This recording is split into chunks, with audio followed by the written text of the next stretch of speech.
Good morning mga mamshi. Pagpasensya nyo na po yung tsura ko dahil hindi pa po ako naghihilamos at nagsusuklay ng time na yan. Madilim pa nga po yung mga oras na yan at nagsalang na rin pala ako ng sinaing dyan para mamaya hindi na magsasaing yung anak ko pagising niya. Fast forward, naghuhugas na nga pala ako ng plato dyan para mamaya pagising ng anak ko hindi na niya gagawin yung mga bagay na may iwan ko pa sa kanya at uuwi rin naman po kasi kami ngayon ng Pulilan at may gagawin din po ako doon dahil nga po yung sinasabi kong clean up drive sa school kahit pa paano gusto kong umabot pero kung hindi pasensya na kasi hindi naman ganun kalapit yung babiyahin ko para makaabot sa paglilinis nila. Tsaka isa pa napakalakas ng ulan, grabe ayaw nang huminto.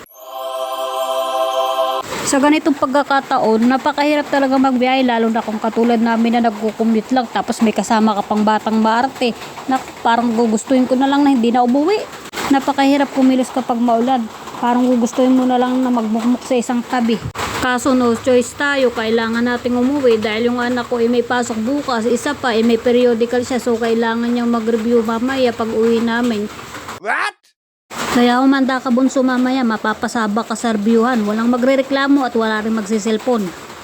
Tatapos na nga pala ako sa paghuhugas ng plato dyan. At kung mapapansin nyo, medyo maliwanag na. At yung aso namin may pinagmamasda na naman. Siguro may nakita na naman siyang mga daga. Wow!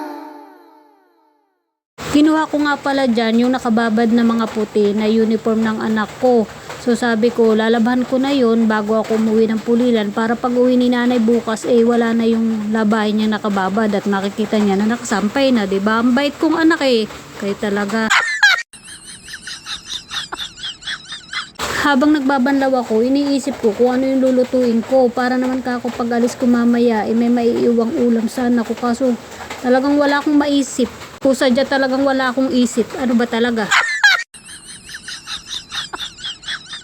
Tulungan nyo nga ako mga mamshi kung ano ba yung masarap iluto ngayong araw na to lalo na ngayon umuulan. Masarap siguro ngayon sinabawan. Kaso ang problema wala namang sasabawan. Habang nagbabanlaw nga ako hinugasan ko na rin yung mga naiwan nila kahapon na pinaglutuan para naman sa ganun hindi na nila gagawin bukas pagdating nila ng bahay. Siyempre babait nga ang anak kayo naman. Huwag na kayong kumontra. What? Kasalukuyan nga nagbabanlaw pa rin ako tapos sinabay ko na rin yung paghuhugas ng mga pinaglutuan nila kahapon. Bali pinutol ko na pala yung video ko na nagbabanlaw para hindi naman ganun kahaba para hindi kayo maumay sa pagbabanlaw ko. Baka sabihin nyo naman kasi ilang piraso lang yung binanlawan, inabot na ng 1 oras magbanlaw.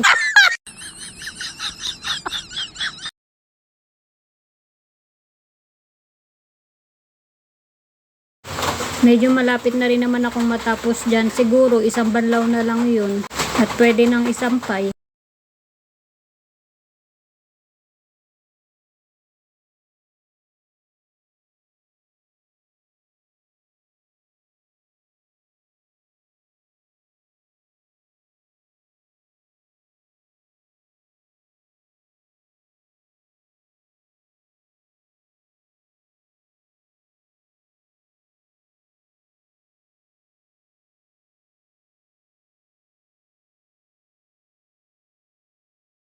Fast forward nga at yan, natapos na nga pala akong magbanlaw dyan at huhugasan ko lang yung tsinelas ko kasi medyo may uling dahil gawa dun sa kawaling hinugasan ko kanina.